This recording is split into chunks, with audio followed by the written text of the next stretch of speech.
When people find out that I am a Lumbee on social media, there's usually a few things they want to know if I can cook. And those include collards, rice and tomatoes, fried pork chop, fried cornbread, and chicken and pastry. And the answer to that question is yes, I can cook that whole list.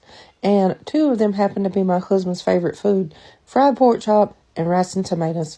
So it's only right that we cook his favorite food for supper tonight. So we're having some fried pork chop and some rice and tomatoes, and I'm going to make the kids some macaroni and cheese. I got some lima beans on, but we're going to eat those in the morning. By the way, I got that glass pot from the Goodwill in Laurinburg. Sometimes you find good stuff there, and sometimes it's a mess. But the tomatoes for the rice and tomatoes comes first. I usually use tomatoes from out the backyard. If you don't have tomatoes from out your backyard, you can use a can of diced tomatoes and a can of tomato sauce. You just adjust it for how tomatoey that you want it.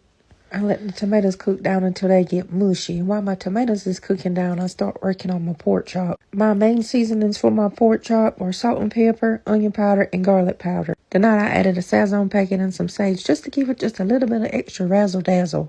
I get that all seasoned up, and then I go back to my tomatoes. Now my tomatoes is mush, then I'm going to put my rice in there. I usually use about a cup of rice because it's just me and my husband that eat this, and I stir it a little bit. Some people will put like some meat grease in it just to keep the rice from sticking. Now y'all know I'm lazy, and I like to season my pork chop and batter it in the same bowl. So I just dump the flour straight on the pork chop after I season it. This makes it so much easier for me.